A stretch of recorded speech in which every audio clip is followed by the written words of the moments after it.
गांव का मास्टर ताश खेले और उसकी मेहरारू घर का सारा काम करे। ये बात मुखर्जी की पत्नी को कब मंजूर थी। एक दिन बेलन उठाकर अचानक बोली, लाज नहीं लगता है?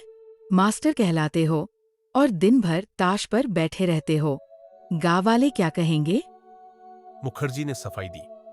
अरे भाग्यवान, तुम बेवजह परेशान हो रही। हम कोई जुआ थोड़े खेलते हैं, बस थोड़ा मनोरंजन करते हैं। लेकिन बीवी चुप कहाँ बैठने वाली थी। मनोरंजन कहो या जुआ, गांव वालों के लिए तो सब एक बराबर है।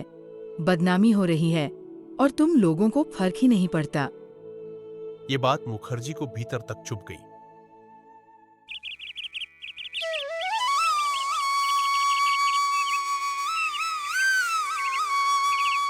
एक बहुत बड़े गांव के कोने में बसा था एक छोटा सा मोहल्ला, छोट बखरी। यह मोहल्ला जितना छोटा था उतनी ही बड़ी थी इसकी पहचान। मुश्किल से 10 से 15 परिवार रहते थे वहां, लेकिन हर घर जैसे एक मिसाल था। खेतीबाड़ी हो या पढ़ाई लिखाई, नौकरी हो या व्यापार, छोट बखरी के लोग हमेशा अव्वल रहते। पूरा गांव इनके गुणों की तारीफ करते थकता नहीं था। गांव में हर जुबान पर एक ही बात होती, छोट बखरी वाले तो बुद्धि, मेहनत और तरक्की के नाम पर सबसे आगे है। लेकिन कहते हैं ना, जहां गुण होते हैं वहां अवगुण भी पीछे नहीं रहते। शाम ढलते ही कुछ चेहरे बदलने लगते। कोई दारू का प्याला थामे बैठा दिखता तो कोई ताश की गड्डी में अपनी किस्मत खोजता। हालांकि ये लोग रोजाना नहीं डूबे रहते इन आदतों में, पर हफ्ते में 1-2 दिन तो मोहल्ले की गलियों में 52 पत्तों का नाच जरूर होता। पहले के समय में गांव के बुजुर्ग और बनिए मनोरंजन के लिए ताश खेला करते थे, लेकिन अब दौर बदल गया था। नौजवान भी इस खेल में वैसे ही रम चुके थे जैसे किसान अपने खेतों में। ताश का खेल कोई आम खेल नहीं था, ये तो नशा था, धीरे धीरे रगों में उतर जाने वाला नशा। मोहल्ले में 5 से 6 मास्टर और 3 से 4 मास्टरनियां भी रहती थी। सभी पढ़े लिखे समझदार लोग। लेकिन जैसे ही शनिवार या रविवार आता, दोपहर के 2 से 3 बजे से ही 52 पत्ता का दरबार सज जाता। खेलने बैठते थे आनंद कुमार, बालकृष्ण साव और चिन्मय मुखर्जी। तीनों शिक्षक थे, लेकिन ताश की दुनिया में वे लोग बड़े खिलाड़ी थे। जैसे ही गड्डी खुलती, वक्त जैसे पंख लगाकर उड़ जाता। दोपहर कब शाम में बदलती उन्हें पता भी नहीं चलता। घर के काम, जरूरी काम, सामाजिक जिम्मेदारियां, सब कुछ एक ओर रख दिया जाता था। हाँ, अगर कोई बहुत बड़ा कारण हो तभी ये लोग उठते थे, वरना ताश की महफिल यूं ही चलती रहती। आसपास के लोग कभी कभी टोकते, क्या मास्टर जी आप लोग एक शिक्षक होकर ताश खेलते हैं? क्या ये शोभा देता है? हम समय का सदुपयोग कर रहे हैं, ये हमारा मनोरंजन है। हम राजनीति, झूठ फरेब से दूर रहते हैं और सादगी से जीवन जीते हैं। यही हमारे दिन काटने का सबसे सच्चा तरीका है।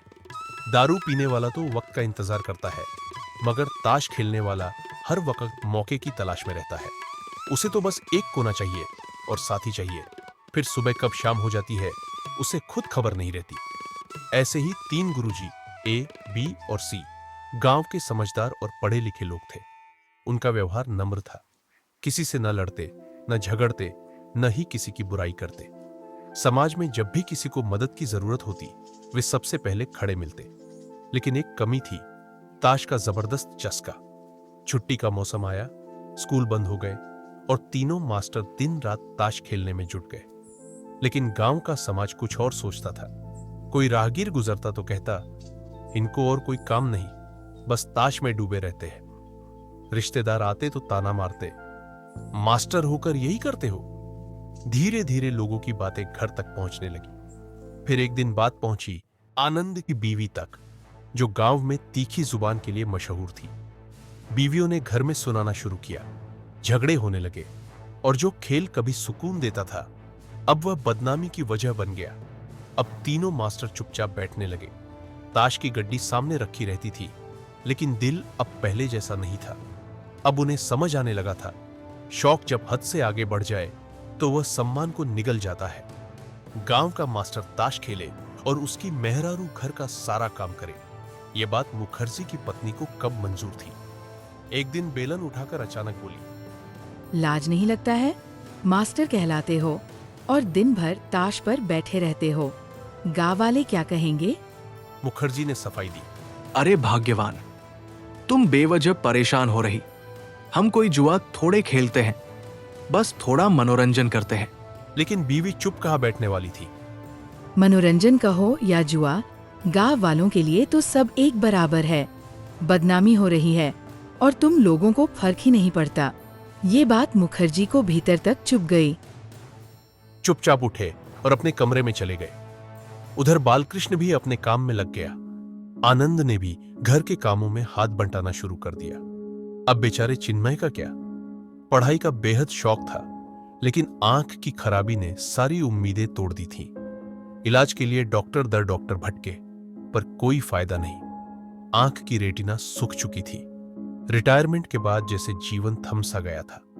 ताश भी बंद हो चुका था और सिनेमा से दिन नहीं कटते थे। फिर एक दिन उम्मीद की एक किरण जगी। चेन्नई में इलाज के लिए गए।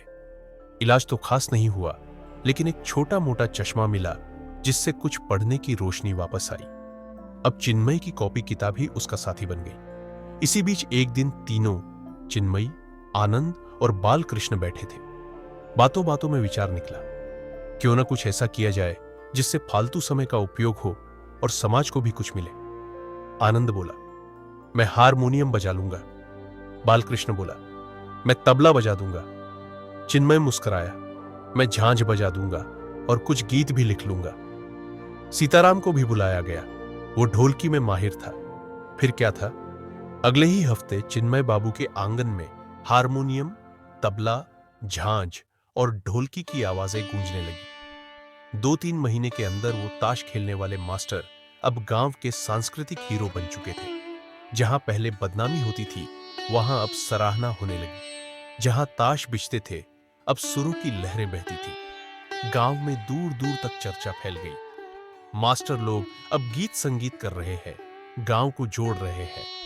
धीरे धीरे वो बैठक एक सांस्कृतिक केंद्र बन गया। लोग जुटने लगे। तालियों की गूंज और गीतों की मिठास ने सबके दिल जीत लिए। ये कहानी सिर्फ ताश से सुर तक की नहीं, ये कहानी है बदलाव की, एक नई शुरुआत की और समाज को दिशा देने की।